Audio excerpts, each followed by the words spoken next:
Good evening, everyone. Hello. Thank you all so much for coming. My name is Kate McMahon, and I am the new Executive Director of the Castine Historical Society. I would like to welcome you to our thank you. I would like to welcome you to our 16th annual Deborah Pulliam Memorial Lecture.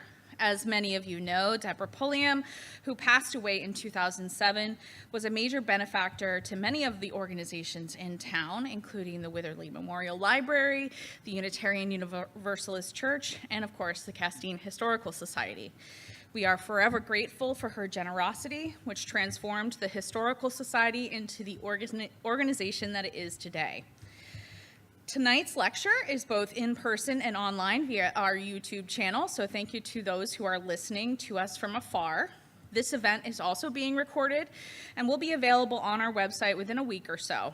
Nearly all of our lectures are also available on our website and YouTube channel, so if you missed one of our great guest speakers this season, check it out online.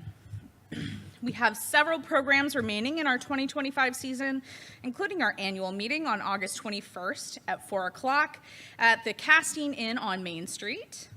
Everyone is invited to attend, of course. On September 4th, we will welcome Dr. Liam Riordan of the University of Maine, who will give a talk titled, "Does Anything from the Year 1776 Matter Today?"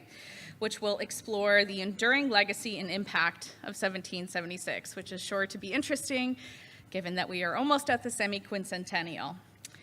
Both of these events will also be available online. In October, we will offer tours of the Castine Town Cemetery to close out our fall season. You can find more information and registration on our website or by calling us at the Historical Society.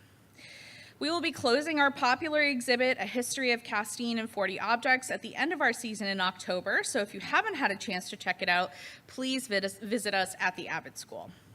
We have copies of our newsletter, The Visitor, available in the lobby. If you are not a member and are interested in joining, you can find more information about how to join in our newsletter or by visiting our website. Members receive our scholarly newsletter, special pricing at events, and 10% off at our gift shop. Plus, as a member, you help to fund our educational programs, exhibitions, and ongoing collections stewardship. I am very excited to introduce James Eric Francis Sr., our speaker for this evening. In addition to serving as the Penobscot Nation's Director of Cultural and Historic Preservation and Tribal Historian, he also serves as chair of Penobscot Tribal Rights and Resource Protection Board and is a member of the Degagabimuk Contact Station's Wabanaki Advisory Board. As a historian, James studies the relationship between Maine Native Americans and the landscape. Prior to working at the Penobscot Nation, James worked for the Wabanaki Studies Commission helping implement the new Maine Native American Studies law into Maine schools. James co-produced a film, Invisible, which examines racism experienced by Native Americans in Maine and the Canadian Maritimes.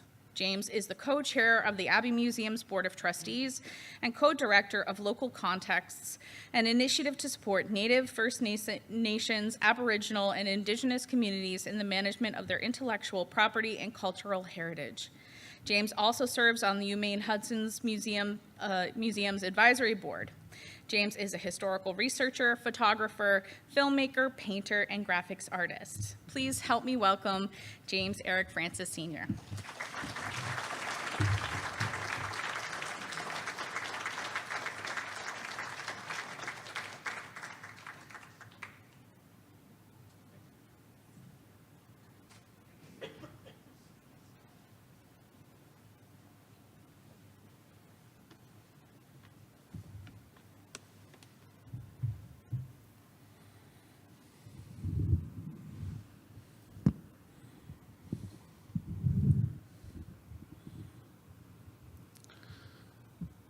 When are you going to come down? When are you going to land? I should have stayed on the farm. I should have listened to my old man. Anybody here recognize that? Sure. It's the first lines of Elton John's Goodbye Yellow Brick Road. Have you ever had a song that when you hear it, it comes on the radio, it kind of acts like a time machine and it transports you back in time to that place or that event or even that person? For me, Goodbye Yellow Brick Road does that. It transports me back to, I was probably 4 years old. My mother had packed my older brother Jojo, myself, and my younger sister Renee into a small panel truck, a little moving van. And we were living in Fall River, Massachusetts, and she was leaving my father. I was born in New Britain, Connecticut. And on that journey, we made our way through Boston, and we were crossing Tobin Bridge. Because what I see when that song comes on is the girders of Tobin Bridge flashing by and the skyline of Boston in the background. And I see my mother's lips singing, you can't hold me forever. I don't know what happened in that little panel truck that night, but my mother must have turned up the radio and was singing this song, and it's been burned into my mind. And it's a very apt song for someone who's heading home after a failed relationship, because that's what the song is about.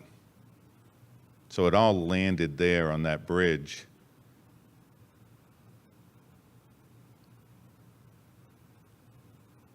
We made our way to Indian Island by morning to my grandmother's house, where we would live for a few years until my mother got herself her own place.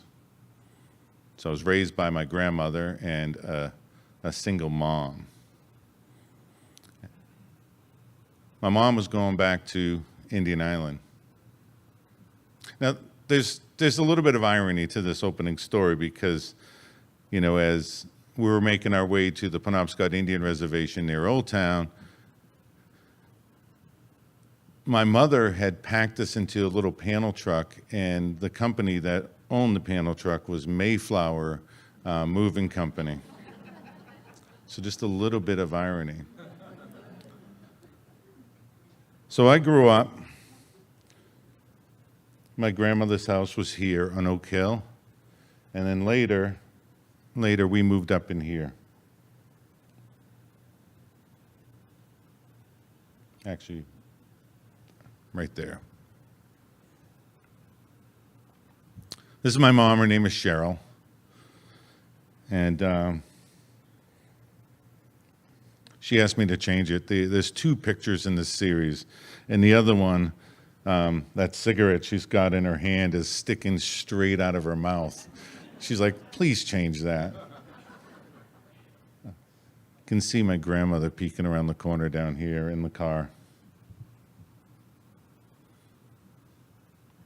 So I grew up on Indian Island, and it was a blessing.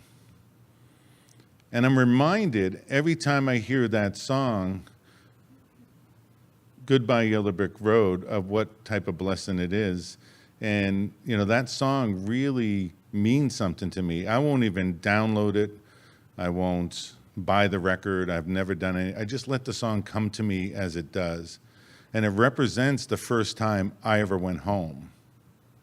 Because Indian Island is my home and always will be.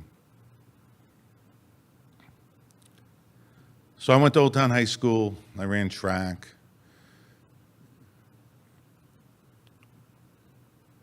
I was very interested in history very early on. I was 10 years old, and I was bumping around the reservation with my friend. His name is Kirk. He's now our chief. He's our longest-running chief in the modern era, meaning not hereditary chiefs where you were chief for life, but he's working on it. And there was a small house down by the pond, right in that area, and affixed on the on this small house was a piece of plywood, and on that plywood it said "Wounded Knee." So we went down. I knocked on the door. Kirk took off running, left me standing there by myself. And an elder opened the door very curtly. "What do you want?" I was like, "Oh, well, spit it out." So, I asked her about the sign. She said, "Come in, come in." She was all nice. And she started to share stories with me on that afternoon. And then was requesting me to stop by every so often, which I never did. I was 10. And then my grandmother heard about it, and then I was kind of made to go stop by. And so my journey as a historian began when I was a ripe young age of 10.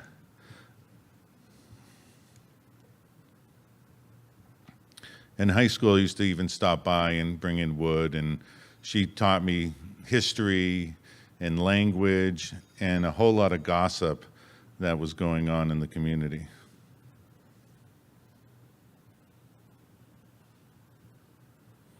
After high school, I joined the Air Force, and I was stationed at F.E. Warren Air Force Base in Cheyenne, Wyoming, for 4 years. Has anybody here been to Cheyenne, Wyoming? Well, as far as I'm concerned, it's an alien landscape.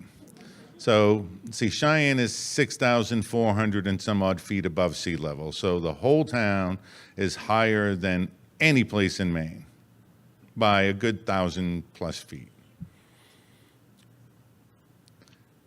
And there you can see in any direction over the rolling high plains, 50, 70, 100 miles in some cases if there's mountains to look at. Here in Maine, you can barely see out of the yard. In fact, my first wife, who I married when I was in the Air Force, she came to Maine and was quickly claustrophobic, just too much. Like the trees were way too much. And so when I divorced the Air Force, she divorced me.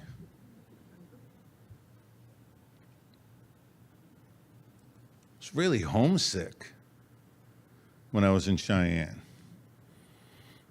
I wasn't homesick for my mother or my grandmother, and certainly not my brother,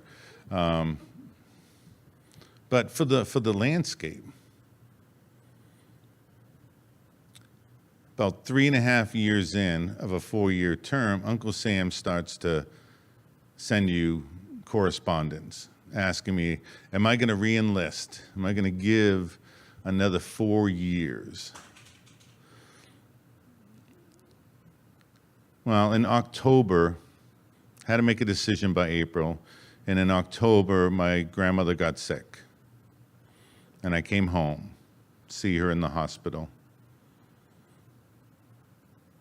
My grandmother, on what turned out to be her deathbed, had advised me. I had asked her what I should do. Should I come home or should I stay in? My mother was like, stay in, we don't want you back. But my grandmother had told me that I had been given a gift and I needed to find a way to give back. Very, very young, early 20s, me, I didn't know what that meant. I mean, the only gift I remembered that was really profound or had a lot of influence on me was when I was 13 years old, my grandmother had bought me a pair of Spider-Man underoos, which is great for an 8 or 9-year-old. It's 13. I was in high school. And the worst part of it is not only was I in high school, but I was a pretty smart kid, and I never went to kindergarten. I went from Head Start to first grade. So from that point, I was like the youngest in my class, always. And my brother, who's not so bright, stayed back in the 8th grade. So all of a sudden, he's now in my class. So I got my bully older brother who likes to needle people sitting right next to me as I unwrap my 13th birthday gift of Spider-Man underoos. I mean, my grandmother was, she didn't know. But he certainly didn't let me forget it. Now, he wouldn't come right out and tell everybody in the school that I got Spider-Man underoos, but we'd be standing around talking to friends, and he'd look me up and down, and he's like, "Hey, Spidey." Later I figured out that that wasn't the gift at all that she was talking about. The gift that she was talking about was my relationship with the elder over the hill by the pond with the wounded knee on her house, because that started all these stories that I was given, and I had to find a way to give back. And so I left the Air Force, and I came home. And I decided to study history at the University of Maine, which I have. And I remember taking a Native American Studies course.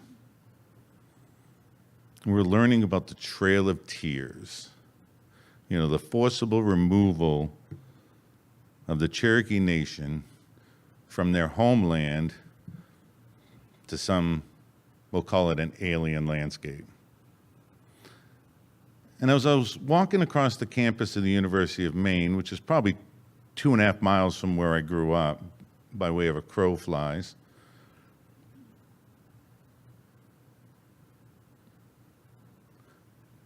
first of all, I had a lot of admiration for them, for the Cherokee.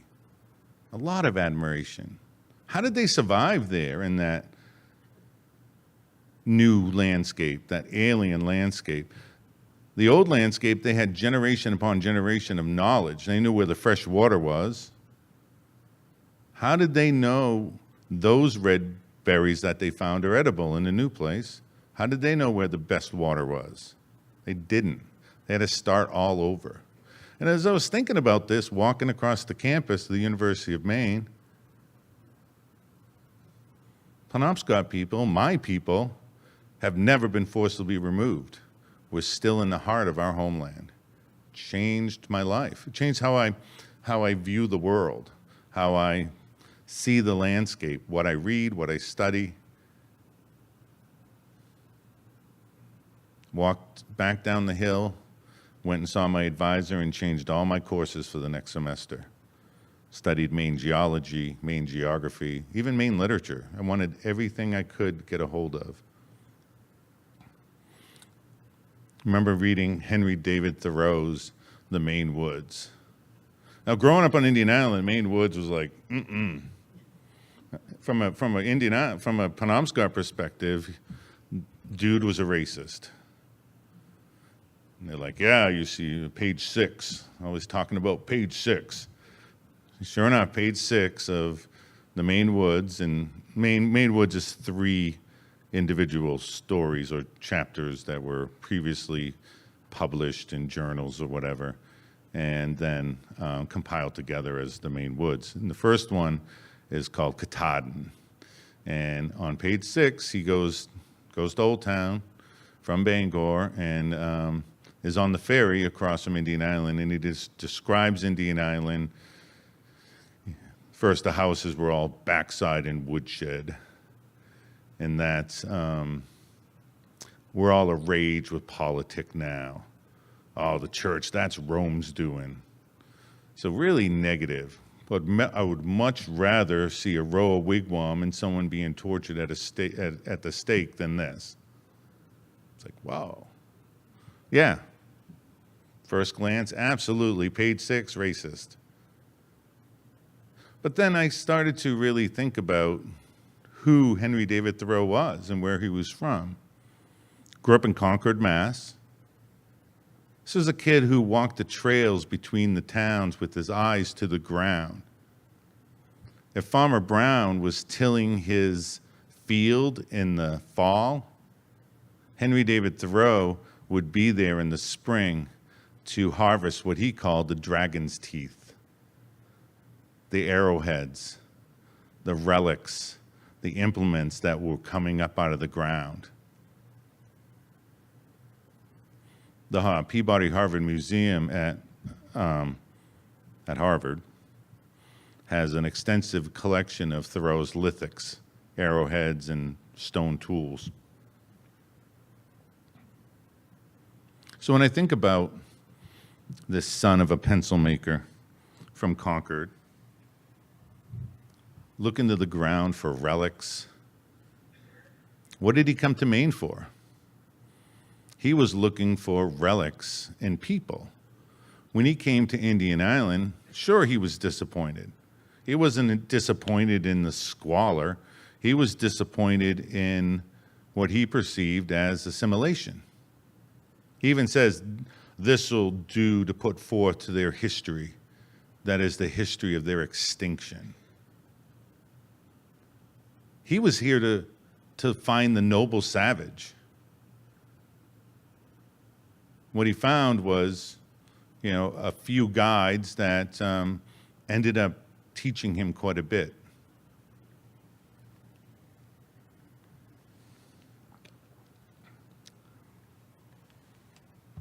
I'm thirsty. So in Katahdin, he did not secure a guide. He tried to. He was on what we call the Lincoln Islands, or the Matanocook Islands in the Penobscot River near Lincoln, Maine. And he tried to hire an older guy named Louis Neptune. And he arranged for a rendezvous with Louis to take him to Katahdin, but he left early. Thoreau had seen some woodsmen, some lumber guys heading up the west branch of the Penobscot, or towards the west branch, and he went with them. And he even quips that, I was lucky to secure such, able woodsmen to take me to Katahdin. Well, Louis Neptune took Jackson up Katahdin to get the first measurement, and there's a whole story about how they left a bottle of rum up there for Bamola, the spirit of the mountain. So that was 1846 that he came to Maine to climb Katahdin. And then 1853, he shows up in Bangor, and he hires off the streets of Bangor Joseph Attian. Joseph is probably one of my favorite Penobscot historic characters. He embodies a lot. He was born on Christmas Day in 1829. And we've had black robes in our community since the early 1600s. So we're a very Christian, Catholic community. And he dies on the 4th of July in 1870. And he dies a hero in the annals of Maine history. So it's July 4th, it's Independence Day. They're driving logs down the west branch of the Penobscot through the lakes, what they call the lakes today, Ambajijis and Penobscot and the Twins, through Quakish. Now, when they get to Quakish, at Quakish, there's always been a portage. So as you came up the Penobscot River and you got to a place called Round Pond, which is right near Millinocket, you would actually go up Millinocket Stream. When Thoreau did it, it's called Fowler's Carry. You go up about a mile up the stream. You're in the Penobscot River, and where the stream go up, and then you portage about a mile into Quakish Lake, mile and a half. And what you've just done is you've skipped a part of the river that is basically a gorge with several waterfalls. Now, coming down the river with a whole bunch of logs, you can't portage logs, so you have to run the gorge. They got a skeleton crew. Stephen Stanislaus, who was the bowman to Joseph Attian's stern, was home in Lincoln on Matanocook Islands with his wife Sylvia for the Independence Day holiday. So they had a skeleton crew, and they overloaded the boat and kind guy named Prouty, Charles Prouty. He's got the nickname in historic records as Dingbat Prouty, and I'm not sure if he got the name Dingbat from this incident, but he was unable to right the boat to point downstream, and they hit a rock broadside, and the water started to tear the boat apart. We're talking about a bateau, something they used in the log drives. The last anyone ever saw Joseph Attian alive, he was standing from gunwale to gunwale trying to control the boat as it went over Grand Pitch Falls on the West Branch. He and 3 other men, one being another Penobscot, died on that day. A couple days later, they fished his body out of Shad Pond, and they hung his pine boots on a pine knot. Quite a memorial. They say that the boots are still hanging on that pine knot. They also carved a cross in the tree. But before all of that, Joseph was also a Penobscot chief. In fact, he's considered the first elected chief. So in the 1850s, before the 1850s, Joseph's dad, John Attian, was our chief. And he was a hereditary, he was supposed to be our last hereditary chief. And then the state intervened and said, oh, you can't be having that. You need to have an election. The people need the voice. So we switched to an elected system. And Joseph ran, and he won. And so he's technically considered our first elected chief for the Penobscot Nation. But if you read his epitaph on his gravestone, it says governor. We used to call it governor. Governor of the Penobscot Nation, an office he received from his father, which speaks to hereditary. I mean, he's one and the same. He's the last hereditary because he would have been chief if we stayed with the bloodline system, but he was also the first elected. So I can talk a little bit about him. Interesting character.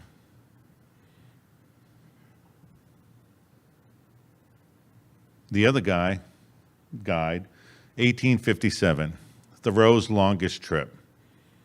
Moosehead Lake, portage into the West Branch of the Penobscot, across the top of Chisuncook into Umazuskis, take the Mud Pond Carry 2 miles into the Allagash, go to the top of the Allagash, go through the Telos Cut into the top of the East Branch of the Penobscot, and then paddle all the way down to Nicotow, which is where Medway is, and then back down. A huge journey.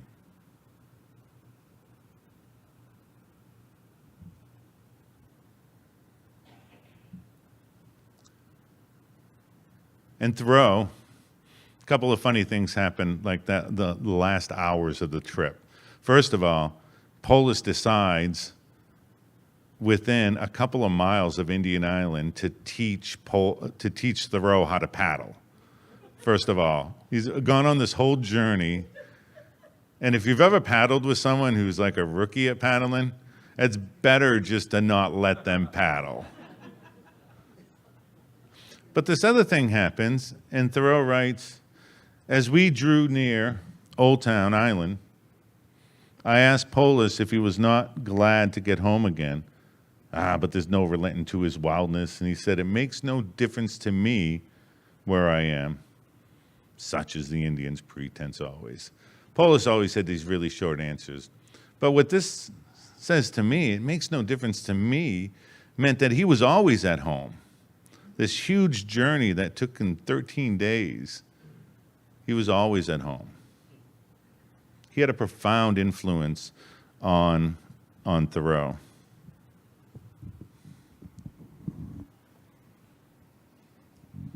So Thoreau also printed journals, big volumes of journals at the Fogler Library. What's interesting, you can take the dates in the journal and compare them to the dates in the Maine Woods. None of the Maine Woods stuff is in the journals because it was published previously and They couldn't, so, but you can find, like on Indian Island in 1846, he goes there and he meets with Lieutenant Governor Neptune, and he goes out back and they're building a canoe. And that's all he really says in the Maine Woods. A couple of fellas are building a canoe. But in the journals, he measures that canoe. He's talking to the guys, all these pages of notes on building a birch bark canoe. And so it was really interesting. And in those journals, he talks about the Penobscot language. He says, the Indians stood nearer than wild nature than we, the wildest and the noblest quadrupeds, even the largest freshwater fishes and some of the wildest and noblest birds and the fairest flowers have actually receded as we advanced, and we have but the most distant knowledge of them. It was a new light when my guide gave me Indian names for things which I only had scientific ones before. In proportion as I understood the language, I saw them from a new point of view.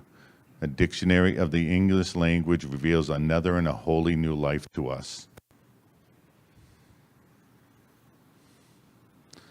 That elder, the Wounded Knee elder, she taught me one day the word for, I was getting into canoeing, and she said, you know, that birch bark canoe we used to call a guidon. A guidon. And I was like, oh, that's like the feather.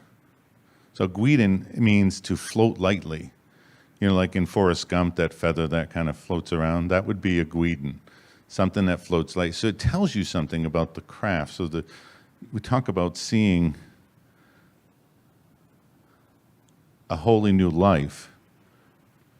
I had new understandings for for things which I only had scientific ones before. So he broadened his understanding of things by understanding the native language. And also in the back of the Maine Woods, Thoreau had appendices, a bunch of birds that put the Latin, a bunch of trees. He actually calls cedar trees arborvitae, which they are, I guess. That's what the Latin is. And he also had an appendix list of place names, Native American place names, which I really loved. I ended up drawing a map of the Penobscot River and started to label it with the place names, and decided to scour the earth for books and other information that contained such place names. This is Fanny Hardy Exstorm. She's from Brewer, Maine. Her dad was a fur trapper guy, or dealt with furs. He did trapping himself, but he also dealt with fur trapping. And Fanny talks about out the back gate of their house was a path that led to a little Indian village in Brewer. And those Penobscots would come into the house and sit around the fire talking all night, smoking pipes, talking with her dad. And she grew up listening to these stories by the fire. So she grew up to become kind of a ethno-historian. She's often kind of scoffed at, because writing down those stories that she heard growing up around the campfire orally, that ain't really history. I mean, that's what you hear from the academy. But for me, it's like, oh, that's the way my people learned history. Sitting around the campfire all winter, listening to stories. It's fine with me. So she writes this book, Indian Place Names of the Penobscot Valley in the Maine Coast. And what's great about this book is that she doesn't assume.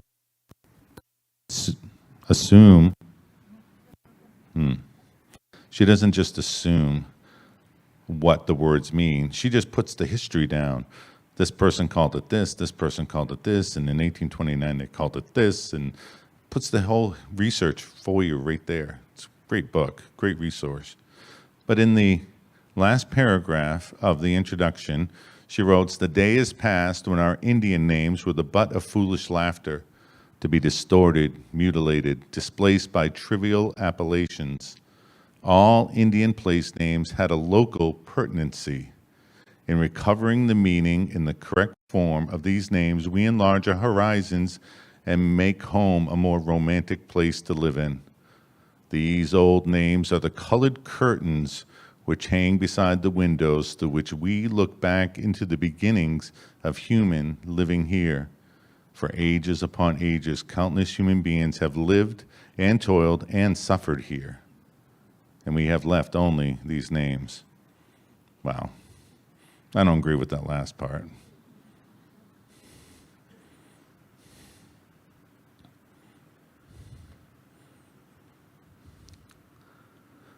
So one thing Wounded Knee Elder taught me,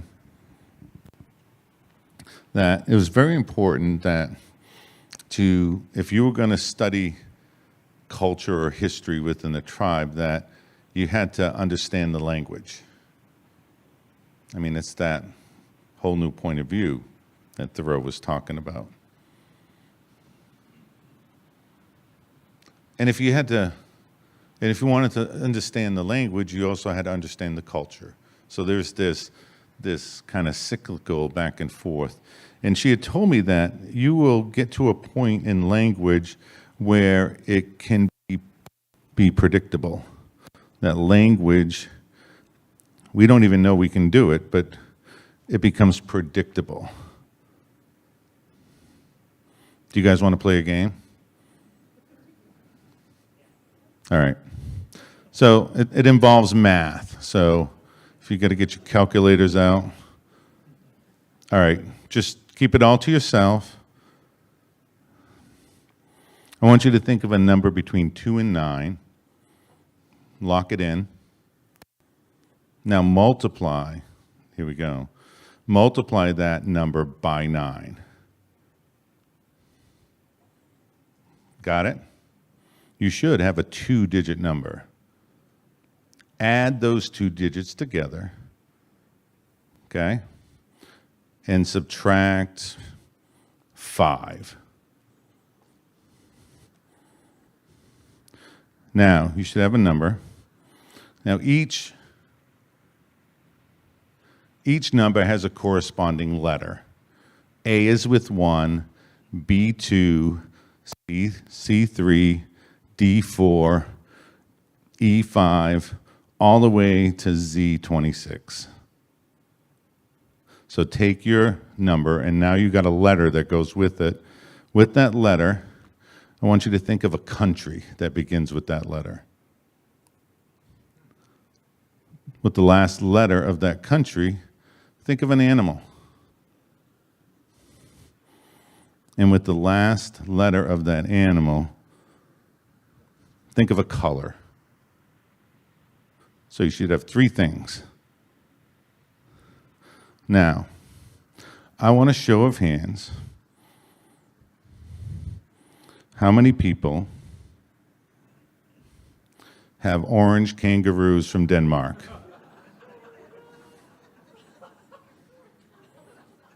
He's magic. Magic, magic. No. First of all, the math was a ruse. If you didn't land on 4, you did the math wrong. Because all multiples of 9, 18, 81, they all add up to 9 if you add them together. So getting you to 4, you all should have got to 4. And if you didn't, you should have used the calculator. And then the rest of it is like predictability. It's like we were all educated in American school systems. In the first place we go to when we're talking geography, another country, boom, we're right back to, we're in Europe. Like, oh, Denmark's right there. And then kangaroo. Sometimes I get aqua koalas, but anybody get an aqua koala? Then kangaroo and orange quickly follow. But this is about understanding language, and there's nothing magic about it at all. Just a little fun reprieve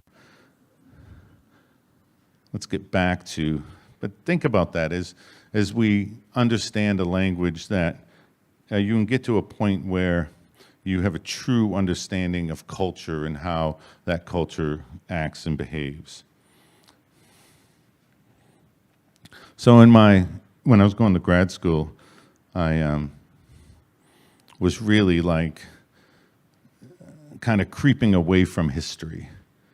History is very constraining, you know, and the things that were written in the archives weren't written by my people.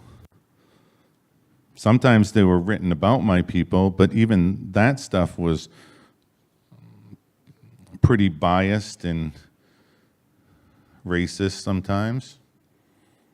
So I really started to stray towards cultural geography. I wanted to understand how humans understood landscapes. And this Chinese cultural geographer had formulated, his name is Yifu Tuan, he formulated that space plus culture equals place. So when we're talking about a sense of place, it's, you know, it's got this human element to it.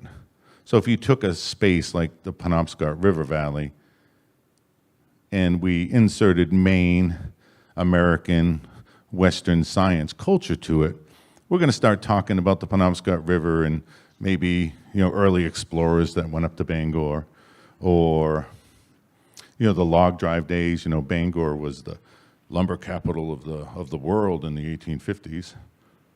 Or we can talk about, you know, paper industries and dams being built, but we also could talk about river restoration and dams being removed. But we're still talking about a Maine, American, Western science, cultural viewpoint of the Penobscot River. What if we tweaked it? What if it's a formula, we can change this. What if we took that culture and reinserted, notice I said reinserted, Penobscot culture there. We're going to get a different sense of this place. This formula is in my office on the wall because it really, it's essential to how I see not just the Penobscot River Valley, but waterways in Maine. And it's from a cultural viewpoint.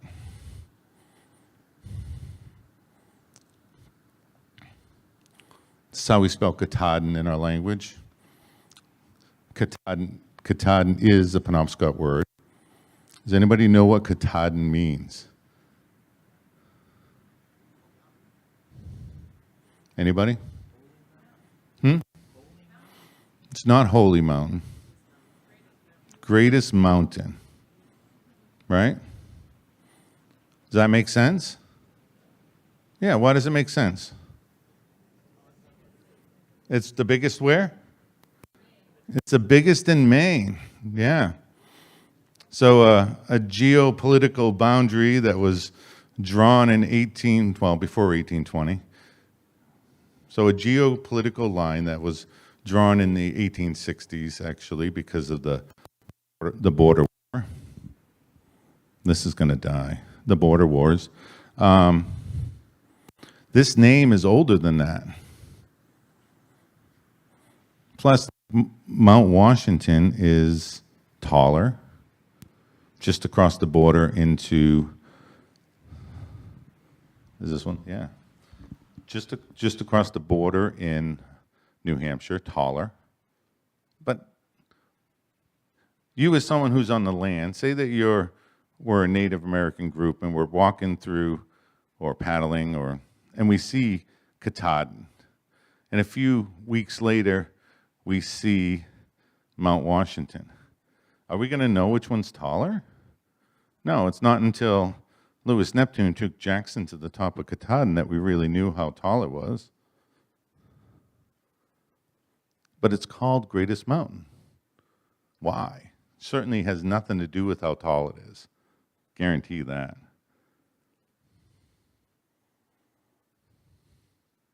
I don't have the answer.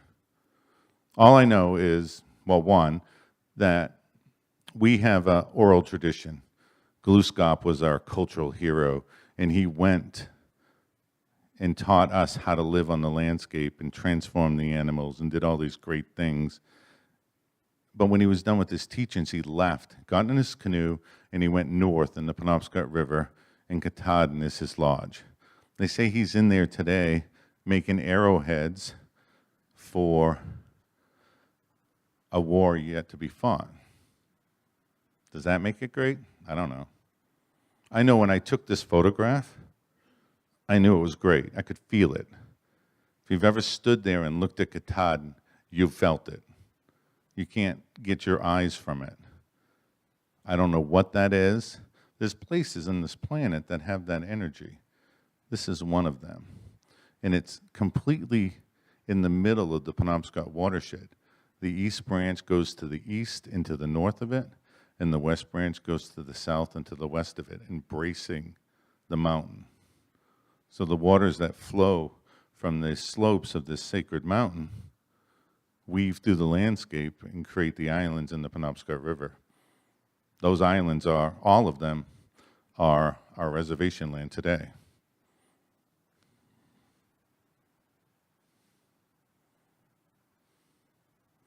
So what do we get out of place names? So geologic or geographic descriptions, we'll have some examples. Natural resource base, sometimes you got like a birch stream or Hemlock Island, but also this can be land use, place where we speared sturgeon by torchlight maybe.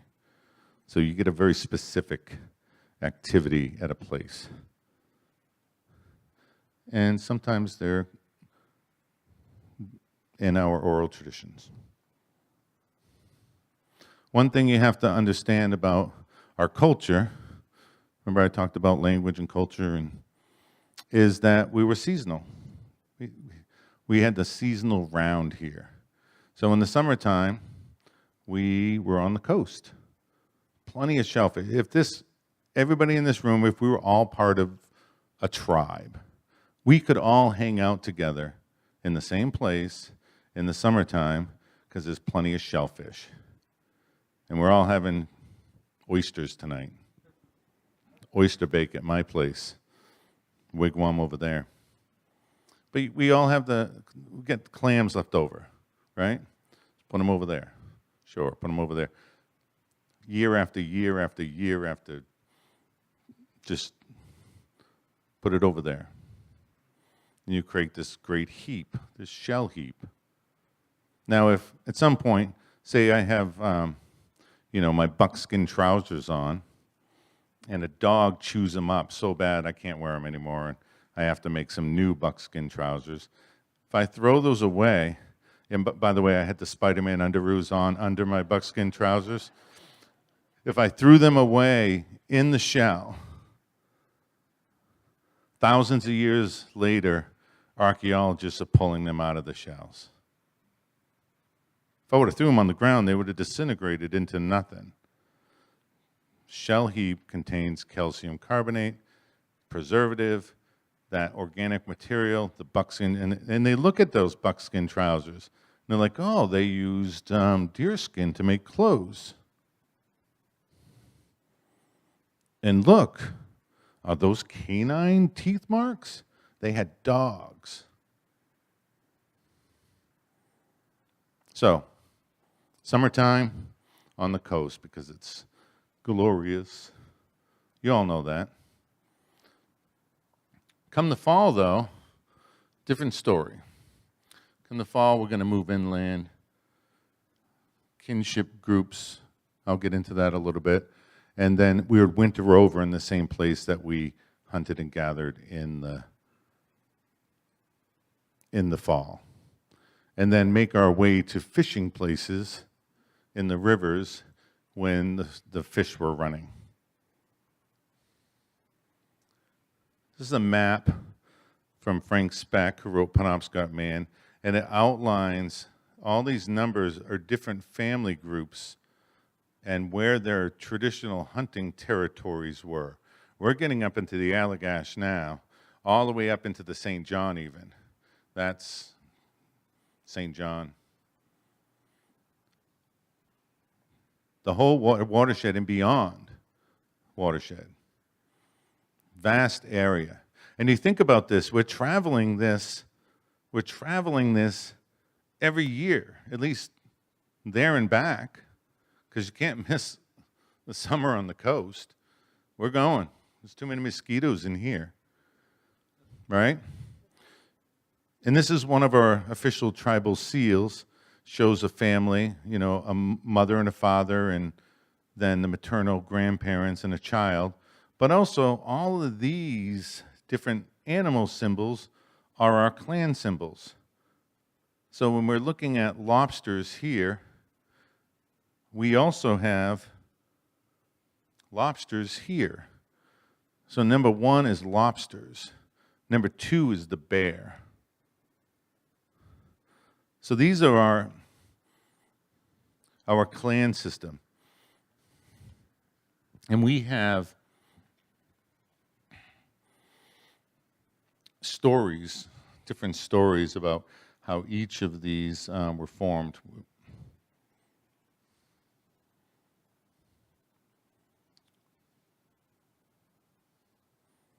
Which I'll share in a minute. So this is where I grew up. I just want to talk about place names a little bit and how they kind of work. French Island over here, which is Treat and Webster Island, but because we had an Indian island in town, they had to have a French Island too, and everybody knows it is French Island. Tell someone to go meet me at Treat and Webster Island, they're like, don't know what I'm talking about. But over here on the western shore, real rocky, ledgy place, was the place name was where we would tan our hides. So it was very specific land use. This little island on the corner, we call Gut Island today. In the language, it was called the place where we got our fish. So we would fish at these falls. There's a great falls here where the dam is. And we would gut the fish on the one island. The village was here. And we got on that one island so the spoils, the offal went to the ground. And the critters would chew on that and stay out of our village. Interesting place. So this is called Piggity Ridge. And this is Orono Island. So this little part of the river had its own name, this Qualbuck. It's a really long word. And I had asked my cousin Carol Dana, who was the language master at the time, hey, what's this word? And she looked at it, she goes, oh, that's in that song. We have a song called Tutuwas. And it's called the Woman and the Girls song. And what they used to do was take a pine tassel and they'd stand it up on a board, and the men would hit the board, in a rhythmic way, and they would sing this song. And if that turned and spun, they would sing to tell the girls to turn and spin. Or if it fell down, they'd tell the girls to fall down. So they're trying to get the dancers to mimic what's going on with the pine tassels. It's called Tutuwas. Carol's like, oh, it's one of the commands for that, which was to turn and to spin. I was like, okay. I wrote it down on my map that I was starting. And my Uncle Neil, who lived up here on Big Bog Island, it's called Orson Island today, he lived right there, and he used to take the old train track grade across. He'd paddle across this part of the river we're talking about to the airport and call my mother. She'd drive over and get him. My parents owned a coffee shop on Indian Island, and he would hang out at the coffee shop talking all day, incessantly. And he looked at my map, and because I was there drinking coffee, apparently there to listen to my uncle, and he, tapped his finger on there, and he says, oh, that makes sense. I was like, how? So he said, when it's flooded, you have to remember this piece of land right here is an island. It's called Marsh Island today. So the water can flow this way or down the main stem. We'll talk about that in a minute. But when it's the freshet or the flood, the water will flow towards the west, where it normally flows this way. And where I put that little star before the dam was a little falls. So it ended up becoming this little reversing falls. So I took this information back to Carol, and she looked at the word again. She goes, oh, yeah, it's where the river turns back upon itself, or spins and turns.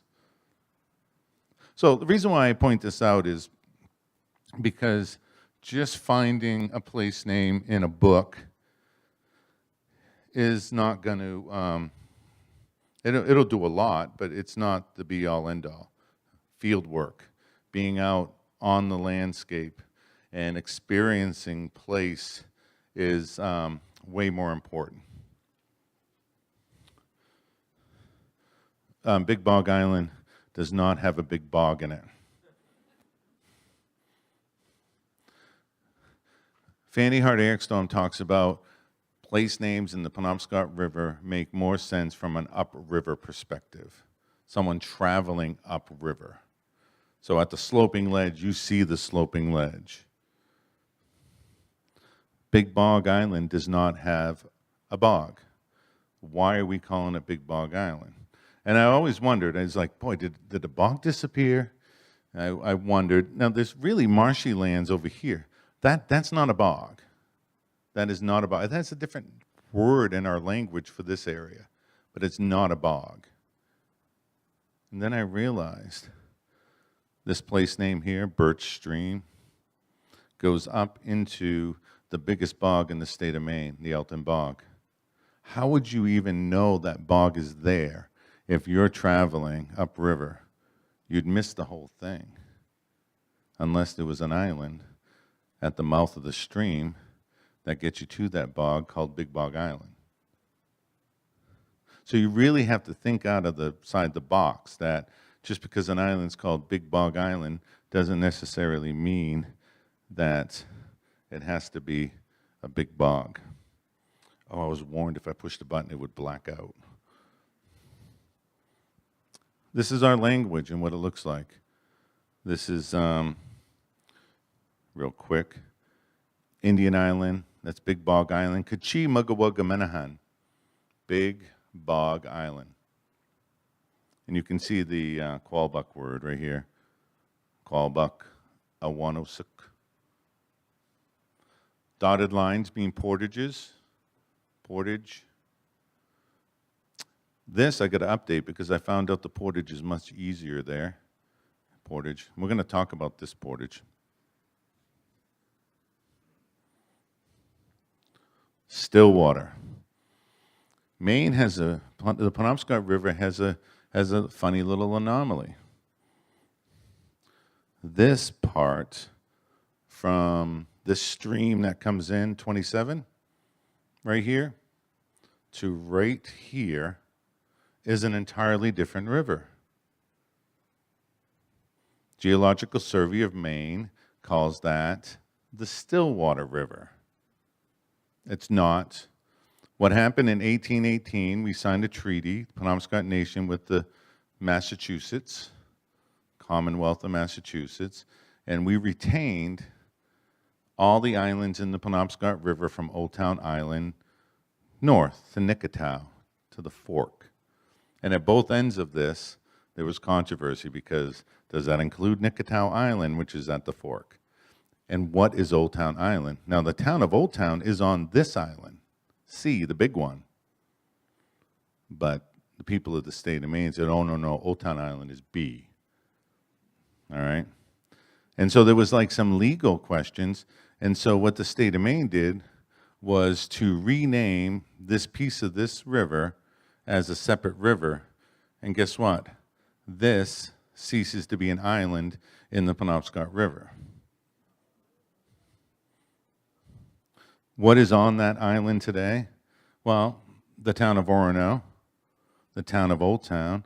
There's a paper mill here, and the flagship campus of the University of Maine sits on this island.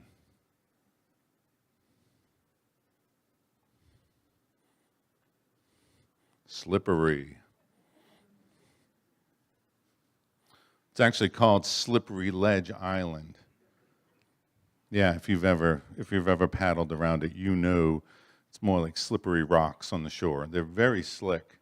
Not far above the head of tide also. The Stillwater. So head of tide is actually here at the corner. Let's talk about this whole situation. The Stillwater River. You know what the thing about this kind of stolen island idea and the whole changing of the name. And it's the second chapter because John Marsh, who the island is named for, did some dirty deeds on titles and took the island away from us also.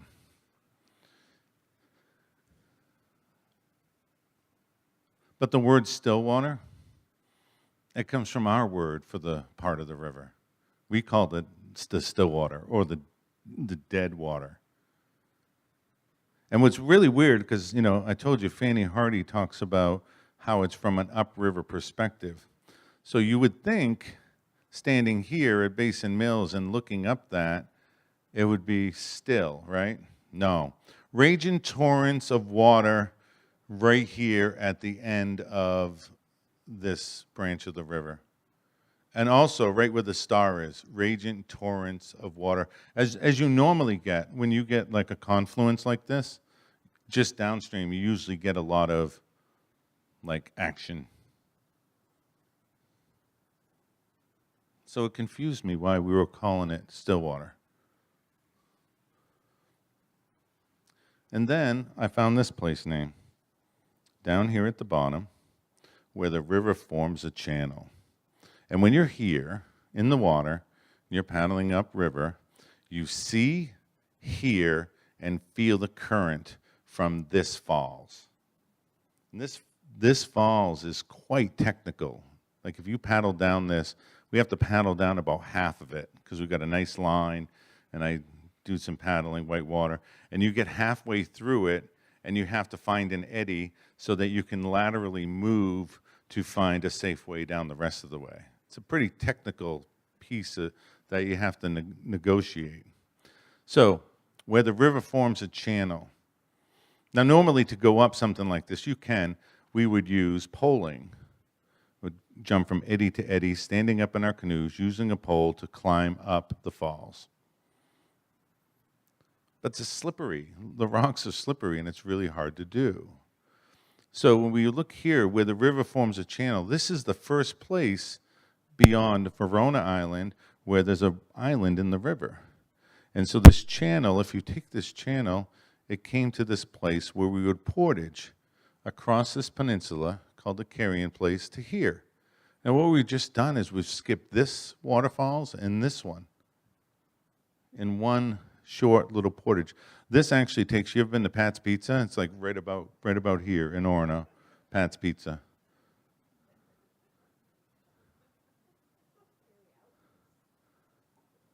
So what does that do for us?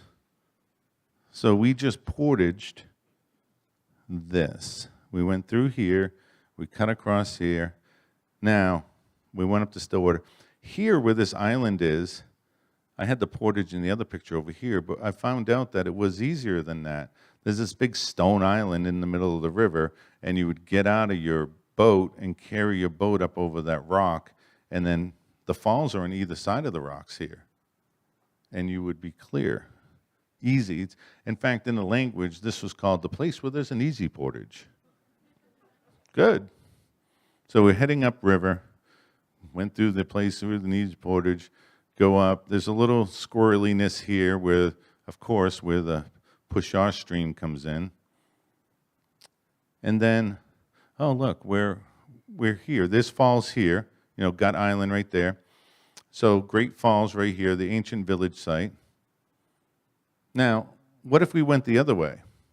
So if we went up the main stem, we're going to go through Basin Mills, or it's called the falls. That is a great alewives fishery in the language. And by the way, this is the stream of alewives fisheries. So up that, and there's another place here, probably right here, called Marsh Rips today. All it is like a ledge that goes across the river. Really hard to pole up.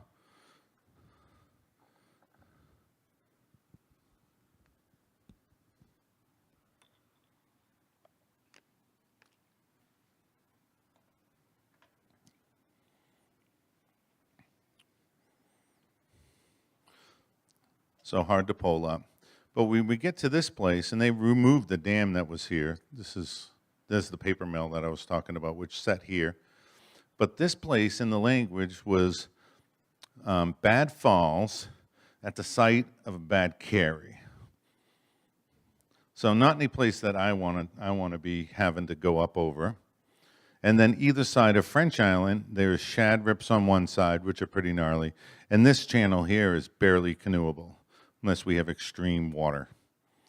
And so there was a portage from here all the way around the village to up in here. We know this because of the place names. This is what we've deduced looking at culture and language.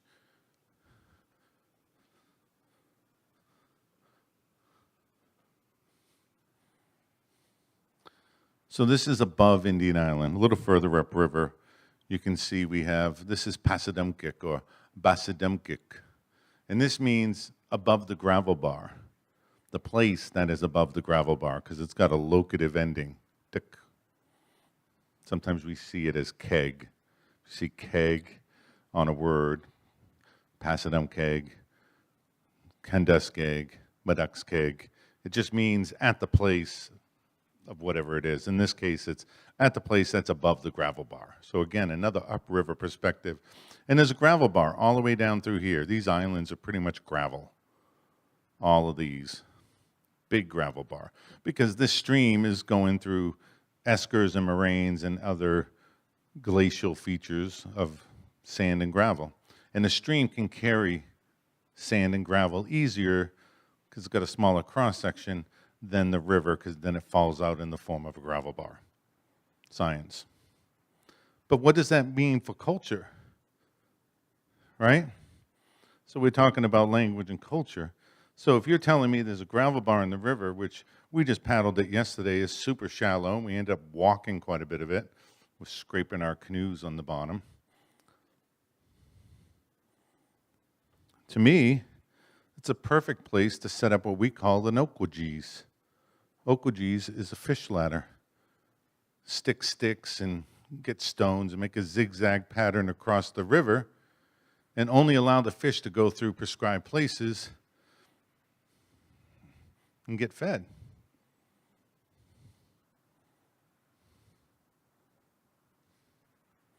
This is island of the red clay quarry and the stream of the red clay quarry. Red clay played an important part in our culture. Long time ago, we used to bury our dead all in red hematite, red clay. And this island and stream tells us where to go get that. Very important resource. The Academy will tell you, oh, no. That isn't you guys. Those were the ancient people that you ran out of here. In fact, you can't say you're affiliated with any group beyond 1,000 years ago from today. So the modern Wabanaki have a cultural affiliation, that's the exact word they use, of 1,000 years. So if we dug outside, say that Kate got frisky and she wanted to dig a hole out in the commons, and she digs a hole and she comes up with some ancient skeleton. And they date it to be 1,001 year old. So the state archaeologists would come swooping in and they'd take that skeleton and do whatever they wanted with it. And the tribe would be like, whoa, that's our ancestor. We need to rebury that. No, it doesn't belong to you. That's somebody else's culture. Cultural affiliation. Now, if it was 999 years, we at least have a legal standing from there. But one thing you have to remember, I mentioned glacial features when talking about Passadumkig Stream. Yeah, that happened here. 2 miles thick of ice. 13,000 years ago, it starts to recede. That happened. There's evidence all over the place here, right? We lived on the margins of those ice. Go to Greenland. They're living on the margin of those glaciers. In fact, George's Bank was probably an island. All the seawater frozen.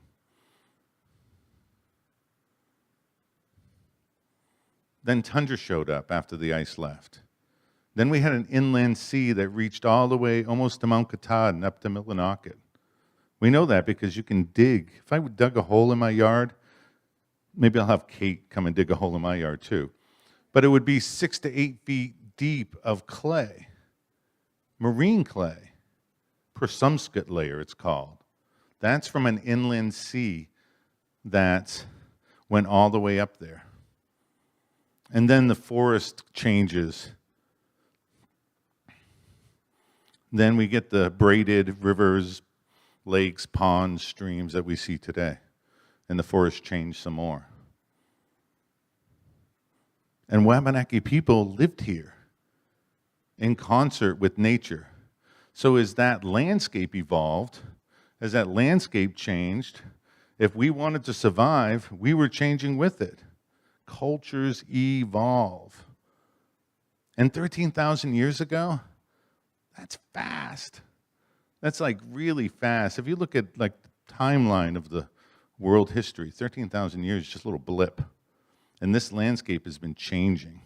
You can go to MDI, the Acadia National Park, and go 260 feet up the side of a mountain and see a wave-cut beach, see sea stacks. Two reasons. One, sea level, but also the glacier was depressing the land into the mantle.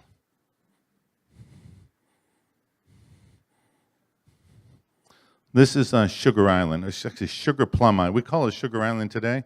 We have a cultural tourism program there. We have wigwams and we have other lean-tos that people can stay at. We have a program, mahoosuc-guideservice.com.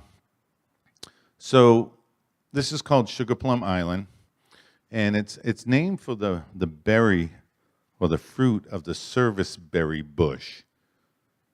And the serviceberry bush is anybody who has a serviceberry bush on their property blooms these fantastic white flowers like early in the spring, super early. It's like the first thing.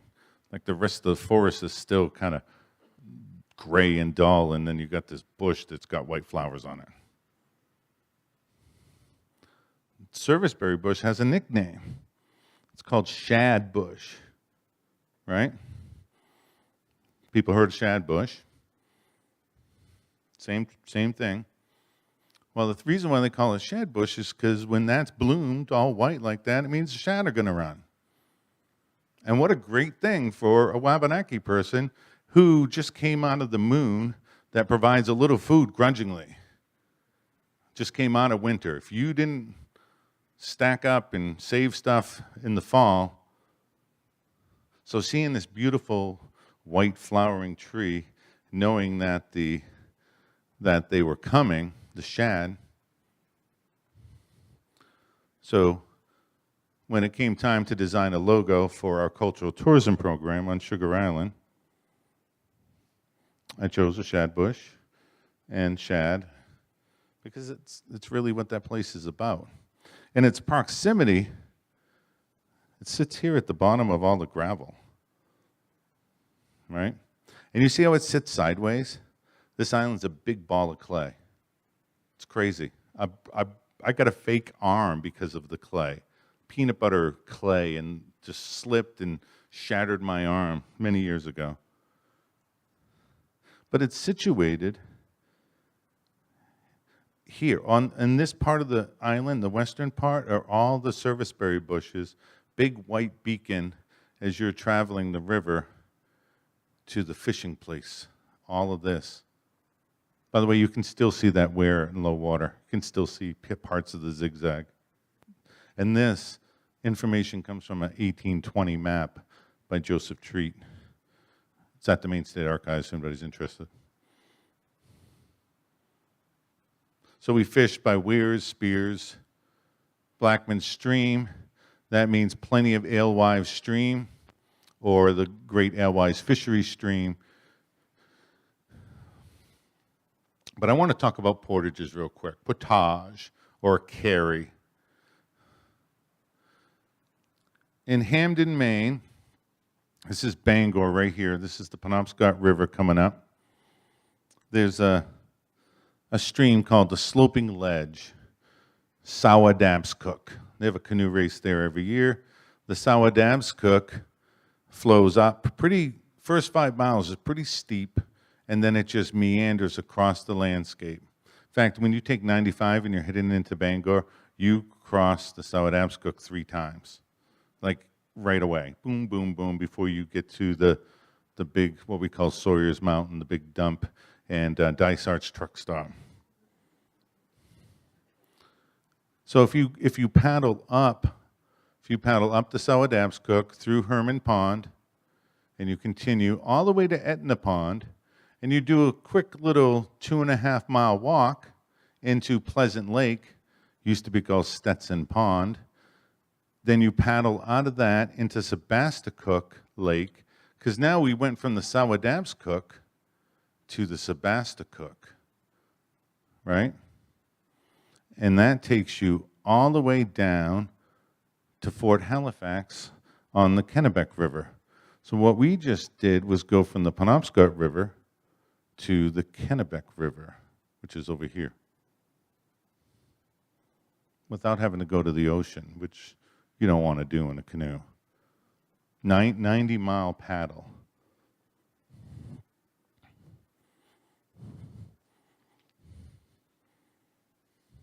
Very canoeable, any season. It's like each watershed is like a tree. Those branches don't touch because they would be separate watersheds. So these branches of these 2 streams off of those major rivers don't touch. It's like 2 trees getting really close, and that portage is like a squirrel jumping from one branch to another. But that squirrel just opened himself up to hundreds of miles of canoeing in that new tree. We have a story. Daylight Mitchell and Bear Mitchell. So that map I showed you earlier had the lobster and the bear on it.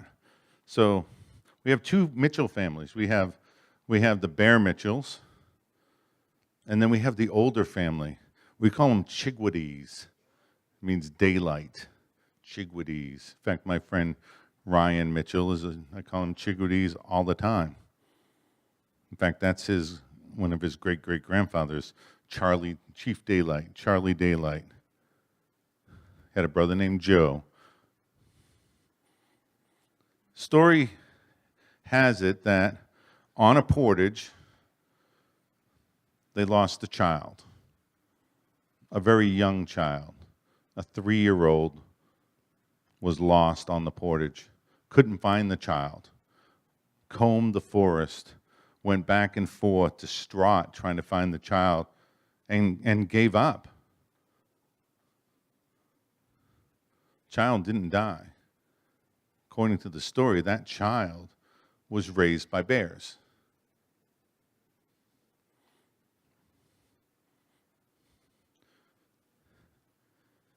And I think it was the age of 8 or 9, that child came back to the tribe. Wild, I'm sure, but would not harm a bear. So much so, everybody called him a wasus.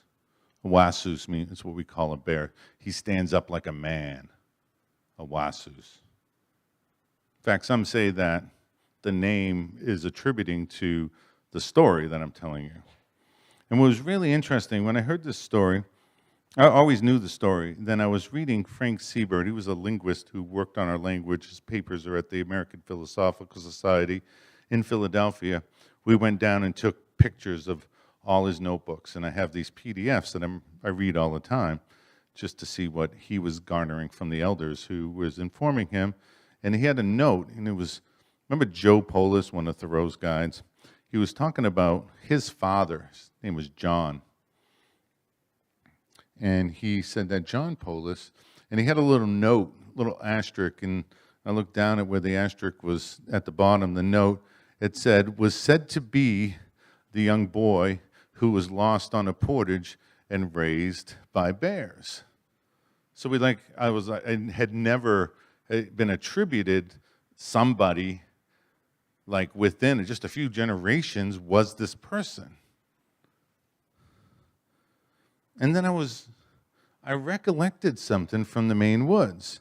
So when Polis and Thoreau were up by Chesuncook Lake at a place called Cockagamock, it's still on the map today, Joe had this camp at Cockagamock, and they stayed like a night there. And Thoreau talks about, he says, affixed to a tree was a piece of cedar, like a shingle, and he had written on it. He had wrote on the shingle that said, we alone, Joseph Polis, start for Old Town right away, with the date July 15th, 55. And then Thoreau says that he took this sign and he crossed out the date and he put the date of July 21st and wrote Joe Polis, 1857, July 21st, which was the day that Polis and Thoreau left. But what I also said, he said at the top of this was a little etching of a bear paddling a canoe.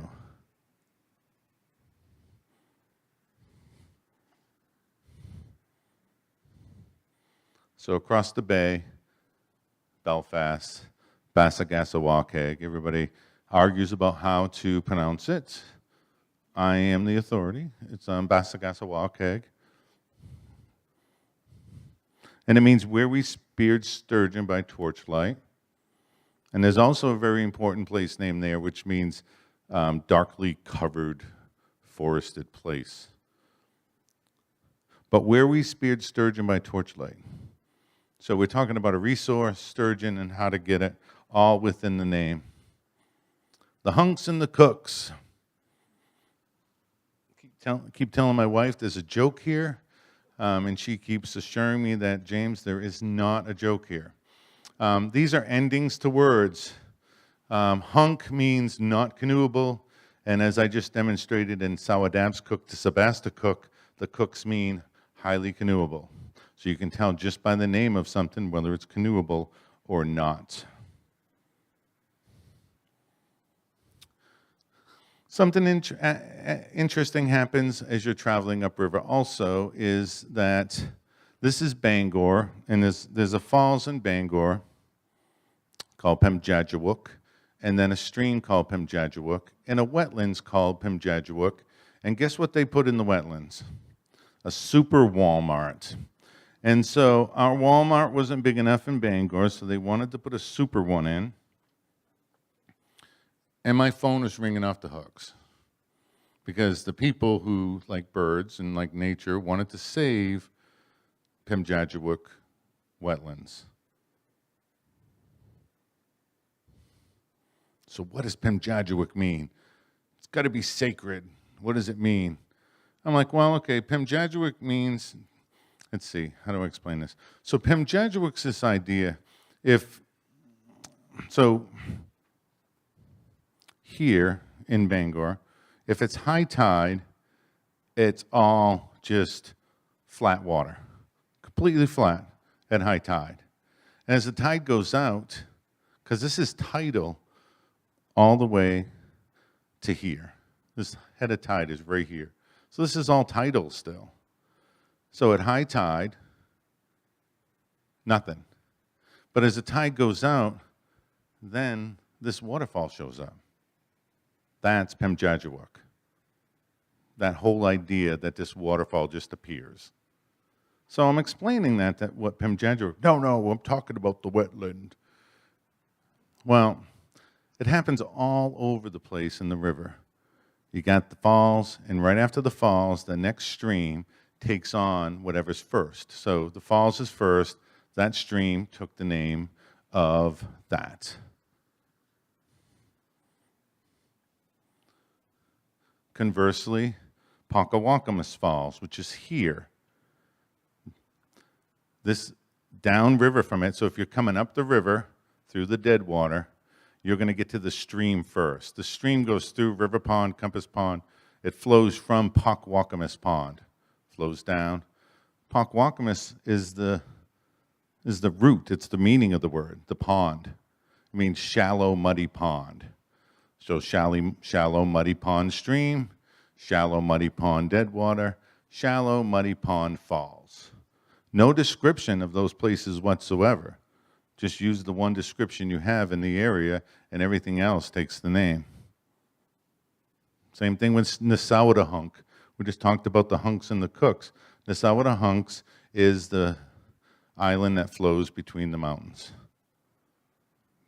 In fact, if you've ever hiked there, you can slide down the rocks and the streams. There's slippery places to do that.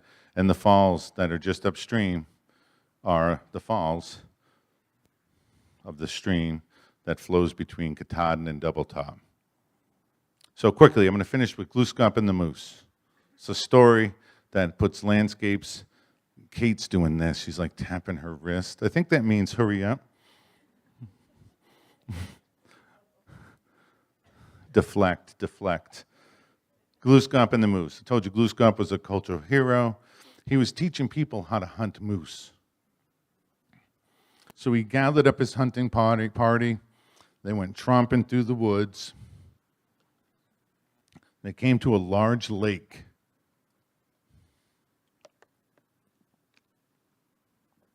They drank some water. And there, down the shore of the lake, walked a cow moose and her calf, also thirsty. So Glooscap picks up a sharp stone from the ground. I'm getting old, so I don't go all the way to the ground. It's magic. I picked it up. Took that sharp stone, affixed it to a stick, notched it in a bow, and shot the cow moose dead. Now, when they went to go receive the gifts from the cow moose, they found that the moose had turned to stone. The lake was Moosehead Lake. Thoreau talks about paddling Moosehead Lake with Joe Polis, and he says, "This mountain that rises dark before us, my guide tells me, anciently was a cow moose. How their cultural heroes slain the queen of the moose tribe." That's how he puts it. Kineo is considered the cow moose. This big precipice that rises out. You see where it's situated in the lake here, right? Completely surrounded by water. Big stone precipice made out of rhyolite. Rhyolite is perfect for making arrowheads and other stone tools. He didn't pick up just any stone. He picked up a stone that you could make tools out of. And she turned into that stone. So Kineo becomes this repository for stone for making tools. Tribes for hundreds of miles travel to Moosehead Lake to quarry the belly of the cow moose. Now, the cow moose,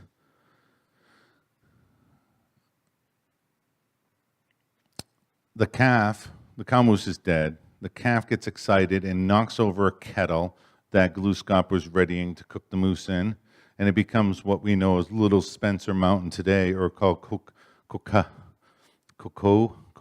I can't say it, but there's a place called Cocajo, which means near the kettle. So that mountain is the kettle, and then Glooscap took off his backpack and threw it, and it becomes what we know as Spencer Mountain today. He's got his snowshoes on, he's got his dog in tow, and he chases across a wintry landscape this calf moose who gets to Penobscot Bay and swims across Penobscot Bay. And Glooscap, with all his might, jumps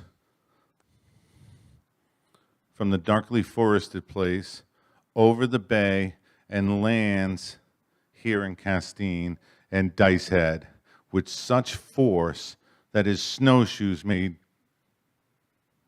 impressions in the rock.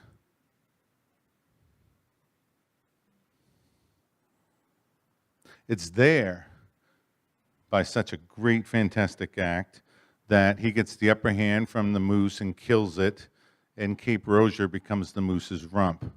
He throws the liver over here, which becomes an important place because it's the only reddish color rock in the bay. Looks like a liver. And then throws the entrails to his dog. Now that's traditional. You never feed your dog the sweet meat of the kill, and you never feed your dog hand to mouth. You always throw the entrails to the dog, which Glooskap did. They landed here. What does this all mean? So if we look at a map, well, first of all, there's Dice Head. There's the crisscrossing, snowshoe looking.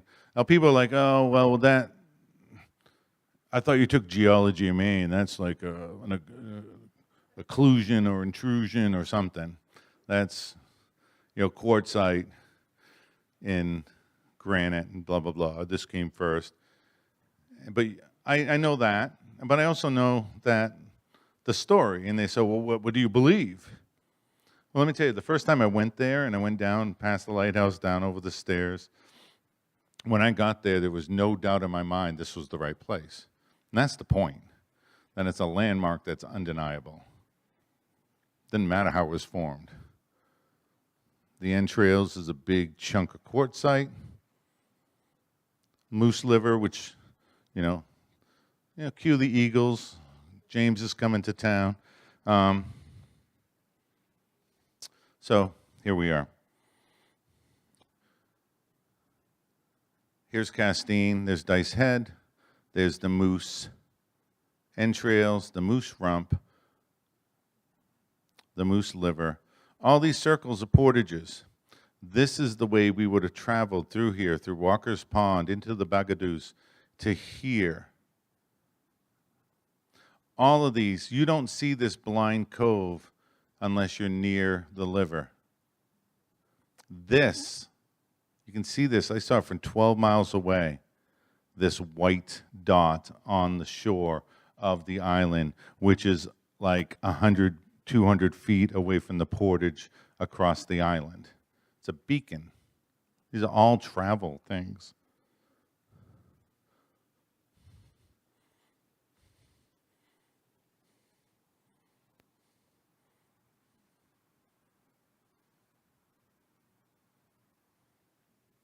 I have no idea what happened there. But I wanted to go here. I want to talk to you quickly about one more concept, and then I am going to beg for forgiveness from Kate. This is Castine right here. This little cove here, we called it the grassy place where we would sit and wait. And I was always like, yeah, that makes so much sense because at low tide, we're going to have to wait for this backside. This is all mud, right? Yeah, I was wrong. It is a grassy place where we'd have to sit and wait, but we'd have to wait for another reason. So, two places. Grassy place where we'd sit and wait, and Fort Point was gathering place where we would wait. What are we waiting for? This is the river coming down. When you're at grassy place where you need to wait, you're waiting for an ingoing tide and favorable winds to make it up into that, to at least get to here. And the same thing, conversely, you need to get down. You need to get down. You wait at Fort Point for an outgoing tide.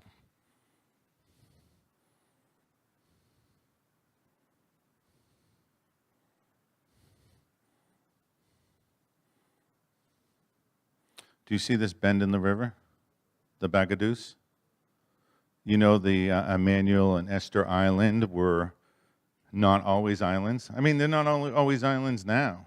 At least not two. They become one at low tide, right? They unite. In fact, the collective name for them in Penobscot means they unite. But if you look at the underwater topography, the river had a bend there, and that's just remnants of what was originally mainland. Those two islands are what's left. I am done. About time. Gee.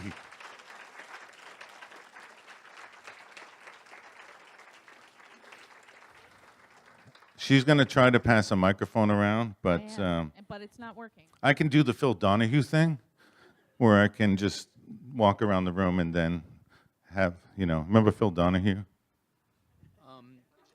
The state and its subdivisions use a lot of the American Indian names almost as if they want to honor the culture, the people, and the language. It's the same state where a lawsuit had to be brought to force Maine to recognize.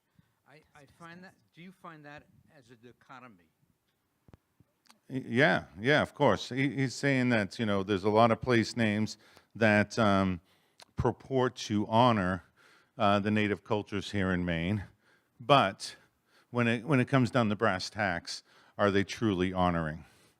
And I think that Fanny's little quote when I was talking about it makes a more romantic place for us to live is a part of that. And also this notion of the noble savage, that there is some sort of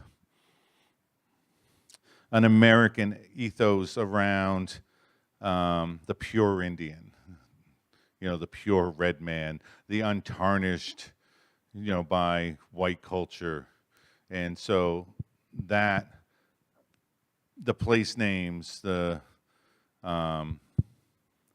school mascots, which purport to honor, the local. We had an Old Town. We honor you, and my mother's generation was like, I went to that school. You weren't honoring me, and they got changed because the school board wanted it changed, but they wrote a letter to the council, and then I'm like an alumni of that school. I'm like 6 months into my tenure as the tribe's historian, and I have to go and tell the school board we want you to change the name. But it's kind of the same thing. It's kind of this idea of that, I'm going to call it, and say it again, noble savage, this ideal of the Indian princess, the Pocahontas complex, all of that which Americans have created. They're honoring some image of an Indian and not the real people. Because, boy, there's a problem with honoring the real people. Because didn't we dispossess them of all their land? Kind of weirdly and unethically. And, boy, how do you do that and, still be able to look yourself in the mirror and call yourself a good Christian? So they had to create these things. They had to create people in their family. I had a great-grandmother who was a Micmac princess, and we got pictures. She got high cheekbones and moccasins on, and boy, I got a picture I'll show you. I get that all the time.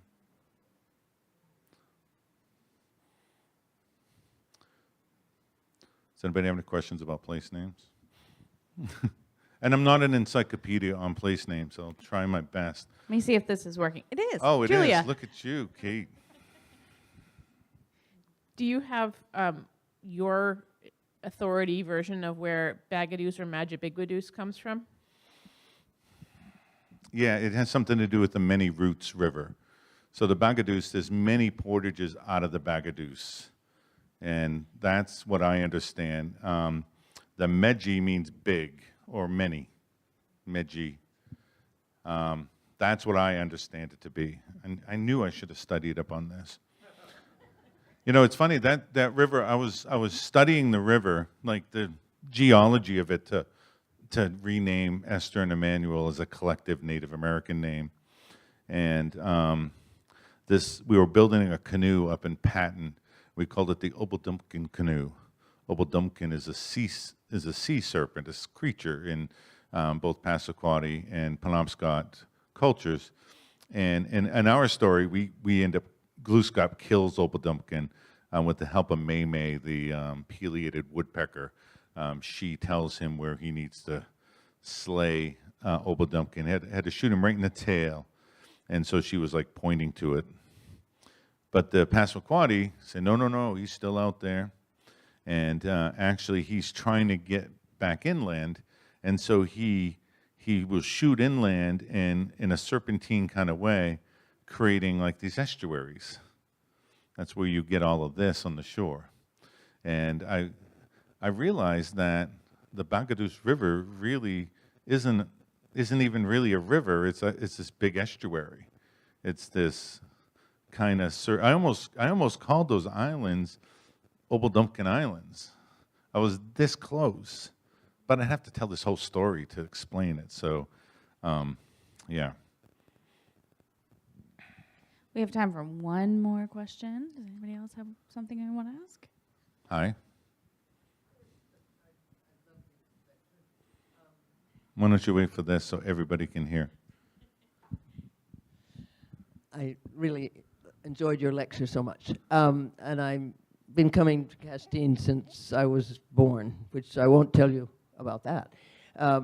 But I have a question about the education of people in the present time. I understand you're a teacher, but in fact, I'd love to know what is really being put in the textbooks and how it's being taught and how teachers are being trained to do what you do. It must be quite a big project. Thank you. So we talked about cultural tourism on Sugar Island. We are now shifting. So we do some teacher trainings up there, but by in the next couple of years, we're going to be doing exclusively teacher training because the main law, say 2001, Chapter 403, which says all schools have to teach Maine Native American history and culture as part of the curriculum. That's 24 years ago. And so I know because I work for the commission that implemented the law. And so, yeah, there's all kinds of different things that have been done, but Portland Schools has been the one who really hired someone to be a Wabanaki curriculum coordinator. And the next thing I'm getting another phone call that I'm on some other committee, advisory committee.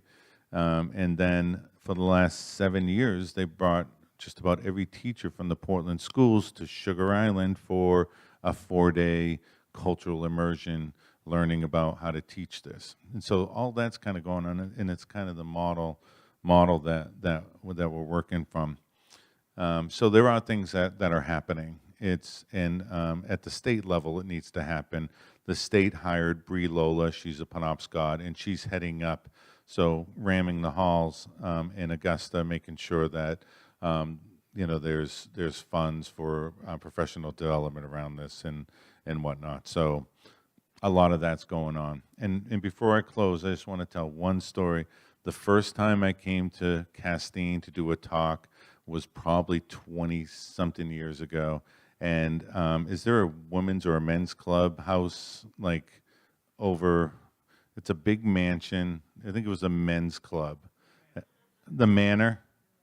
Yeah, I went to the Manor, and I hung out. We talked about Wabanaki culture, and I met this guy. He was from away, but he lived here now, and he was just fascinated with Castine. And he says, "Boy, when I first came here, and I took a wrong turn." Today on my way here, I was telling the cashier I know, I said, "Yeah, I'm heading down to Castine. You ever been there?" "Oh, yeah, we drove through one time, but that's it." So you don't drive through Castine, first of all. It's like at the end of nowhere. But this guy was like, his eyes even got kind of dewy as he was telling me that when he first came here, this place was like right out of a Norman Rockwell painting, And yeah, it has this mystique. I mean, you guys are so special. You even kept your elm trees. I mean, no other town in Maine can say that.